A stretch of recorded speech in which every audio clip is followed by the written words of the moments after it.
ভাই, এই যে আপনি বাশার সাহেবের মেরে দেখতে আসছেন, উনি কে জানেন তো? উনি কিন্তু সম্পর্কে আমার স্বাস্থ্য ভাই। আরে নিজের ভাই বইলা বলতেছি না, অত্র অঞ্চলে তার মতন লোক আরেকটাও খুঁজে পাবেন না। একেবারে সত্যনারায়ণ যুধিষ্ঠির, যেমন সৎ, সৎ পথে চলে, সৎ কথা বলে, সৎকর্ম করে। আর এই যে তার মাইয়া, একেবারে সাক্ষাৎ হীরার টুকরা। আমি তার চাচা, অথচ সত্য বলতে কি জানেন, আজকে প্রথম আমি তারে ঠিক মতন দেখলাম। আরে স্কুল থেকে বাসায় এসে আসে মাথা নামায়া, বাসার থেকে স্কুলে যায় মাথা নামায়া। আমার তো মনে হয় এর বাপ ছাড়া জীবনে আর কোনো ছেলে মানুষের সাথে সে কথাও বলেন। যেমন রূপে তেমনি গুণে একেবারে এক নাম্বার। আমার বিশ্বাস এই মেয়ে যার ঘরে যাইবো সেই ঘরে একেবারে আলোকিত হয়ে যাইব। বলেন কি সালাম ভাই, মেয়ে আর মেয়ে বাপ এত ভালো? আরে দেখা বুঝেন না? তাহলে তার কোনো কথাই নেই। আমার ছেলেকে আমি এই মেয়ের সাথে বিয়ে করাবো।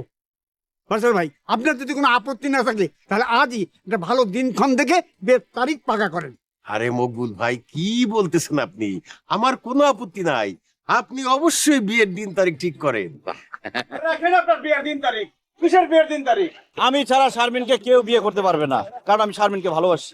ওই সত্যরাই, ফাতরামি করবি না, এখানে কিন্তু বিয়ার সাথে নিয়ে কথাবার্তা হইতেছে। আমি কোনো ফয়জলামি করতেছি না আব্বা, আমি খুবই সিরিয়াস। আমি শারমিনকে ভালোবাসি, শারমিন আমাকে ভালোবাসে। বাসার চাচা, আপনি যদি আমি ছাড়া শারমিনকে অন্য কোথাও বিয়ে দেন, এই দেখেন আমি বিষ নিয়ে আসছি, বিষ খেয়ে আমি আমাকে শেষ করে দিব। এই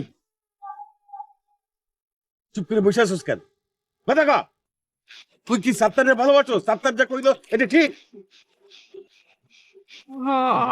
আব্বা ভালো তো বাসতাম, ডরে কইতে পারিনি। দেখছেন বাসার চাচা, শারমিনও স্বীকার করছে সে আমাকে ভালোবাসে, সুতরাং এই বিয়ে হবে না। হরম দাদা, তুই ভালোবাসার লেগার মাইয়া কইতে পারলি না? এই বাসারের বেটিরে তুই ভালোবাসলি? হ্যাঁ ওই স্যার, তুই জানোস না এই বেটা মানে বেটা তিনটার বাটপার, ঘুষখোর, সুদখোর, মাইন্ডসের জায়গা তুমি দখল করে খায়। হাই হাই সালাম ভাই, আপনি না একটু আগে বললেন বসর ভাই খুব ভালো মানুষ। আরে সেইটা তো আমি আপনার কান্দে মায়াডারে গছে দৌড়ে লেগে বলছিলাম। তাছাড়া বাসার আমার চাও কইছে এই জন্য। কিন্তু আসল কথা হইতাছে এই বাসার হইতাছে অত্র অঞ্চলে এক নাম্বারের খারাপ একটা লোক। আর ওর মায়ের কথা কি কমু, সে তো বিরাট চোর। এই এলাকার সব গাছের আম, জাম, কাঁঠাল, লিচু, পেয়ারা, পেঁপে, তারপর ডাব সব চুরি করে রাখা। আব্বা, স্যার আব্বা, আল্লাহ রে, মেয়ে কাঁঠাল চুরি করে, আম চুরি করে, বাপ চোর। হ্যাঁ, এইখানে আমার সওয়াল আমি বিয়ে দেবো না। এই মকবুল ভাই, মকবুল ভাই দাঁড়ান। এই মকবুল ভাই, এই ভাই রে, আমার মাইয়ার বিয়াটা ভাঙ্গা গেল। সালাম, তুই আর তোর পোলা মিলা আমার মায়ের বিয়েটা ভাঙছস। এখন তোর পোলারই কিন্তু আমার মায়ের বিয়ে করতে হইব। বাসার চাচা, শারমিনকে বিয়ে করতে আমি রাজি, আপনি কাজীরে বলেন বিয়ে পড়াইতে। হ্যাঁ কইলে এলো তুই।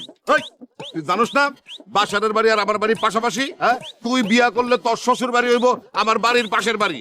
আমি বাইসা থাকতে আমার প্রতিবেশীর মেয়ের সাথে তোর বিয়া দেবো না, তোর বিয়া আমি দেবো দূরে।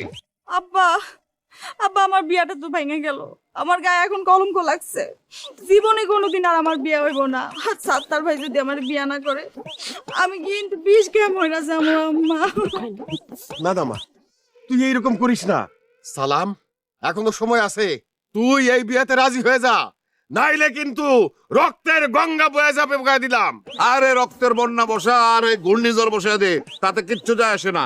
আমি আমার বাড়ির পাশের মায়ের লগে আমার পোলার বিয়া দিমু না। আমি বাড়ির পাশে বিয়ে করুম, বাড়ির পাশে আমার শ্বশুর বাড়ি বানাবো। আপনার কোনো সমস্যা আছে আব্বা? আমি বাইসা থাকতে সেটা আমি হইতে দিব না। ওই তুই তারা আসছ কেন? আয় আমার লগে। খবরদার, এক পা নড়বেন না। আর আপনি খারাপ রয়েছেন কেন? আমার মায়ের বিয়া ভেঙাইতে তার পোলা নিয়ে পালাইতাছে। খবরদার, ওর গাছের লোক বাইন্দা আমার মায়ের লোক। এই বাড়ির পাশে শ্বশুর বাড়ি, হবে হবে মারামারি। কুবাইল নিবাসী মোহাম্মদ বাশার মিয়ার একমাত্র মেয়ে মুসাম্মদ শারমিন আক্তারের সাথে 10 লক্ষ 1 টাকা দেনমোহর ধার্য করিয়া মোহাম্মদ সালাম মিয়ার একমাত্র ছেলে। এই কাজী, খবরদার আমার নাম মুখে নিবি না, খবরদার। প্রস্তাব আনিলাম, বলো মা কবুল? বল মা। আলহামদুলিল্লাহ। বলো বাবা কবুল? আলহামদুলিল্লাহ কবুল। ব্যাস, মোনাজাত করেন। হ্যাঁ।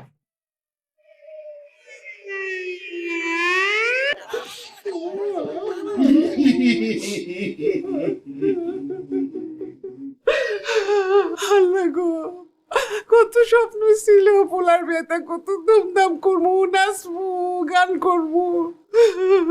পোলার যেখানে বিয়ে হইব, পেট ভরে পোলাও করবা, খাবো।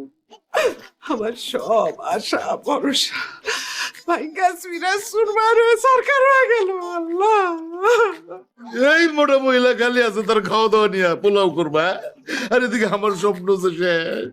সারা জীবন স্বপ্ন দেখছি যে আমার শান্তের মতন পোলাটারে যেই ঘরে বিয়া দিব, সেখান থেকে আমি ডবল বেডের খাট নিবো, আলমারি নিবো, টেবিল সোফা সবকিছু নিবো। আমার মোটরসাইকেল নষ্ট হয়ে গেছে, ভাবছিলাম একটা নতুন মোটরসাইকেল নিবো। যেই কিপটার ঘরের কিপটার মায়ারে বিয়া করছে, মোটরসাইকেল তো দূরের কথা, একটা গ্যাস লাইটও পাবো না। লোভী কোথাকার! আব্বা তুমি তো লোভী কেন?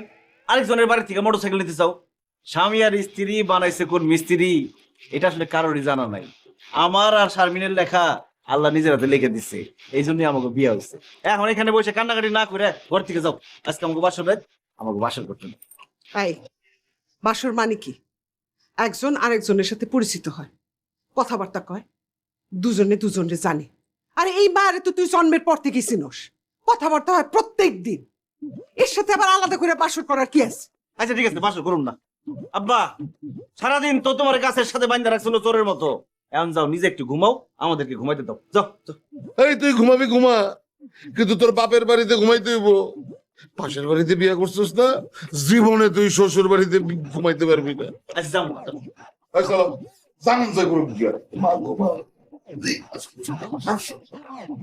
দরজাটা বন্ধ করে দিও। দরজা লাগাইছে? তুমি কি এখন সত্যি সত্যি ঘুমাইবা? আরে দূর, ওটা তো আব্বা আমার ঘর থেকে বাইর করে নিয়ে কইলাম। এখন তো আমি তোমার সাথে প্রেম করুম, তোমার আদর করুম। মা কি এতরাতে কি হ্যাঁ?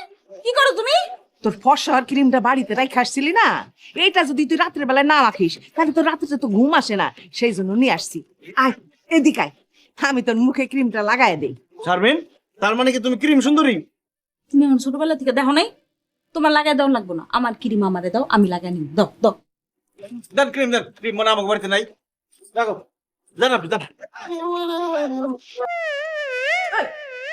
যাও মানে এখানে আমি সারা রাত দাঁড়ায় থাকবো, দাঁড়ায় দাঁড়ায় পাহারা দিমু। কি কইতাছো ওইগুলা মা? তুমি তোমার মাথা নষ্ট হয়ে গেছে, সারাই দিনে খাড়া থাকবে কে? জোর করে সাত্তারের লগে তোরে বিয়া দিছি না, রাত্রের বেলায় ওর মা বাপ যদি তোরে মাইরা ফেলায়, সেই জন্যই আমি এখানে দাঁড়ায় থাকবো। তোরে কেউ কিছু বললে আমি অ্যাটাক করবো।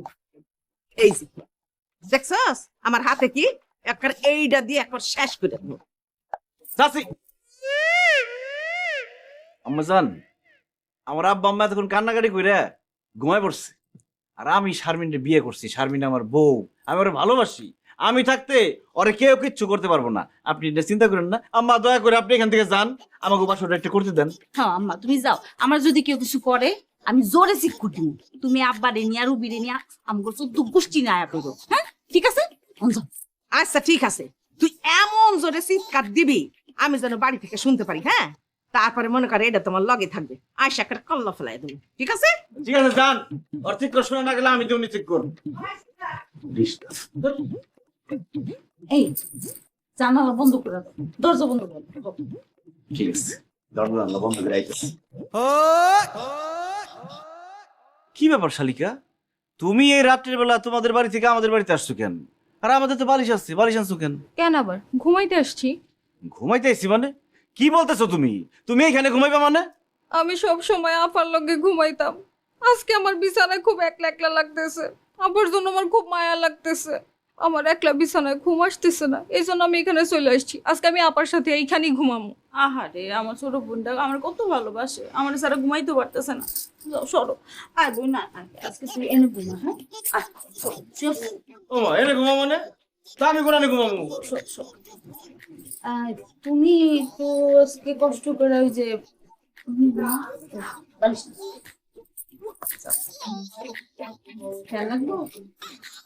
লাগবো না, তোমরাই বাতাস খাও। Thank you. দেখছো একটা ফ্যান আছে কিন্তু